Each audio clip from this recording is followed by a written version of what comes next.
औज़ बिल्लाहि मिनश शैतानिर रजीम बिस्मिल्लाहिर रहमानिर रहीम। एंड ऑफ नॉलेज चैनल के मोअज़्ज़िज़ दोस्तों, अस्सलामु अलैकुम।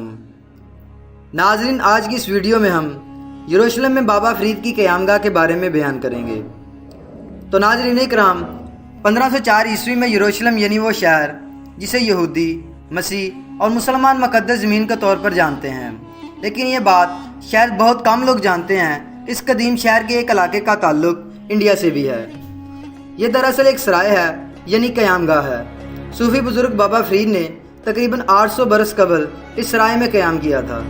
इस सराय के एक छोटे से कमरे में वो इबादत किया करते थे। नाज़रीन किराम, गुज़श्ता 100 बरस से इस सराय की देखभाल इंडिया का एक ख़ानदान कर रहा है।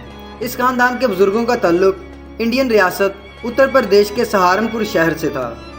जानने की बात तो ये है कि बाबा फरीद यरूशलेम कैसे आए। 800 बरस से भी ज़्यादा पहले सुल्तान सलाहुद्दीन अय्यूबी ने इस शहर पर कब्जा कर लिया था। इससे पहले इस शहर पर मसीहों की हुकूमत थी। सलाहुद्दीन अय्यूबी ने इस शहर को इस्लामी माहौल देने के लिए सूफियों और दरवेशों को इस शहर में आकर बसने की दावत दी थी। यहाँ आने वाले सूफियों में से एक बाबा फरीद भी शामिल थे। इंडिया और पाकिस्तान के पंजाब में इनके हज़ारों मुरीद आज भी मौजूद हैं। नाज़रीन किराम, बाबा फरीद लंबे अरसे तक इस शहर में रहते रहे, लेकिन ये वाज़िया नहीं है कि वो यहाँ से इंडिया कब वापस लौटे। इनकी वापसी के बाद सदियों तक इंडिया से हज के लिए जाने वाले अफराद रास्ते में बाबा फरीद की क़यामगाह में रुक कर कुछ दिन गुजारते थे। ये सिलसिला पहली जंग अज़ीम तक जारी रहा। इस दरमियान मस्जिद अक़सा और शहर की दूसरी इस्लामी इमारतों की हालत अच्छी नहीं थी। इन दिनों अरब ममालिक भी गरीब थे। अगर दौलत थी तो भारतीय नवाबों और सुल्तानों के पास।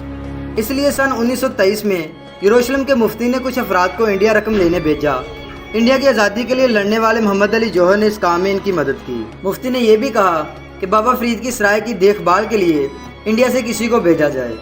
इस तरह सन 1924 में नज़ीर हसन अंसारी नाम के एक नौजवान को इस काम के लिए यरूशलेम भेजा गया, जहाँ जाकर इन्होंने इस सराय की देखभाल शुरू कर दी। नाज़रीन किराम, कुछ अरसे बाद अंसारी ने एक फ़लस्तीनी लड़की से शादी कर ली और यरूशलेम के होकर रह गए। तहरीर लिखने वाले लिखते हैं कि जब मैं पुराने शहर में वाक़ इस इंडियन सराय पहुंचा तो अंसारी की 2 पोतियों ने मेरा खैर मकदम किया। दोनों बहनें थीं। इनके शौहर और इनके बच्चे अभी भी इस सराय के अंदर रहते हैं। सराय में दाखिल होने के लिए एक बड़ा फाटक है। दाखिल होने के तकरीबन 100 कदम चलने के बाद एक लोहे का गेट आता है जिस पर ताला लगा था। दोनों बहनों ने ताला खोला और मुझे अंदर आने की दावत दी। अंदर एक बड़ा आता है जिसकी दाहिनी तरफ एक पुरानी मस्जिद है। बाईं तरफ एक कमरा था जिसमें इंडिया से आने वाली बड़ी हस्तियों की तस्वीरें लगी हुई थीं। अंसारी खानदान ने सराय से मुतल्लक नायाब अशिया एक कमरे में सजा रखी थीं। इन्हें पहली जंग अज़ीम में यरूशलेम में तानियात इंडियन फ़ौजियों की तस्वीरें भी थीं।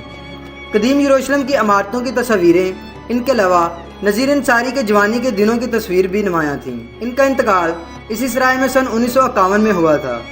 अब इनके साहबजादे यानी इन दोनों ख़वातीन के वालिद इस सराय की देखभाल करते हैं। इनकी उम्र 80 बरस से ज़्यादा हो चुकी है।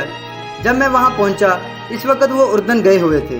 इसके बगल में एक कमरे का दरवाज़ा है जहाँ बाबा फरीद रहा करते थे। वो कमरा जिसमें बाबा फरीद रहा करते थे वो काफ़ी छोटा है, लेकिन शायद बाबा फरीद को इस बड़े कमरे की ज़रूरत ही नहीं थी।